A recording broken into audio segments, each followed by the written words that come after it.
Por eso nos parece interesante tener la posibilidad de conversar con el congresista Diego Bazán, que formó parte de esta votación tan importante. Congresista, ¿cómo le va? Lo saluda Darío Misraji. Darío, ¿cómo estás? Muy buenos días. Como siempre, un gusto estar con ustedes. Gracias, el gusto es nuestro. A ver, cuéntenos primero por qué el proyecto de adelantar las elecciones, que había sido rechazado el viernes pasado, finalmente pudo ser aprobado ayer. Bueno, hay que recordar que lo rechazado el viernes pasado era un proyecto planteado por dos congresistas que pedía que las elecciones se lleven a cabo en abril del año 2023, o sea, de acá a 3 o 4 meses. Esto es, en primer lugar, anticonstitucional.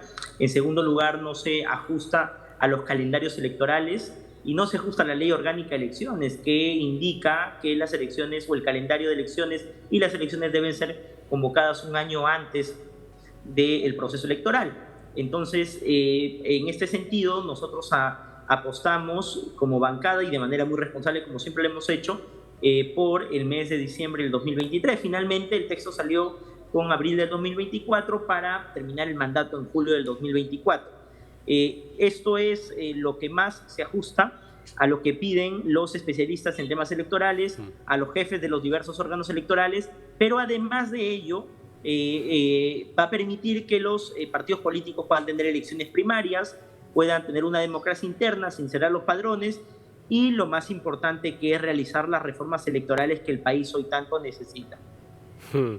Ahora, estamos hablando de un escenario que supone que Dina Boluarte y su gobierno se sostenga un año y medio. Estamos a diciembre de 2022, hasta julio de 2024 sería el cambio de mando.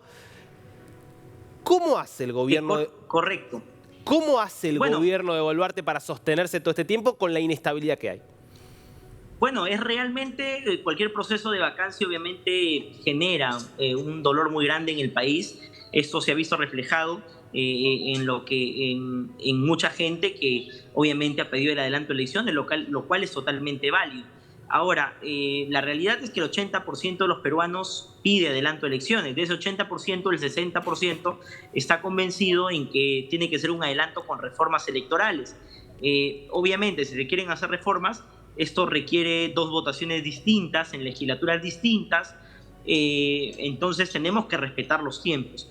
Yo creo que los gestos que ha tenido la señora Dina Boluarte en estos primeros días va a permitir sostener el gobierno y sostener también el Congreso de la República en el próximo año y medio. Se ha tratado de recuperar el principio de autoridad en muchas ciudades y obviamente después de un desgobierno de año y medio, donde hemos tenido el desarme total de los diferentes ministerios, con más de 80 ministros, casi todos cuestionados, yo creo que hoy el nuevo gabinete se presenta con bastantes técnicos, con cuadros políticos también bastante interesantes, pero creo y confío en que se va a sostener el tema hasta el 2024, donde finalmente la población va a poder escoger de manera responsable al nuevo gobernante y a sus nuevos congresistas de la República.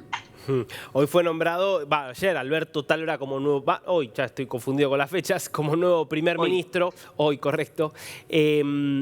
¿Es un avance respecto de quien terminó siendo señalado de algún punto como uno de los responsables por la represión que dejó una veintena de muertos? Bueno, yo creo que existe una responsabilidad política, sin lugar a dudas, que tiene que investigarse. No podemos sentenciar al respecto, lo van a tener que finalmente, no solo el fuero militar, yo soy convencido que este tema tiene que verse en un fuero civil también, pero además de ello el señor Otárola tiene experiencia política, tiene expertise en ese tema, así que va a poder, sin lugar a dudas, conectar muy bien con el legislativo y además de ello iniciar un proceso de mesas de diálogo en todas las regiones convulsionadas del país, lo que va a permitir llegar al 2024, lo que va a permitir de que se calme la situación, de que tengamos menos conflictos sociales.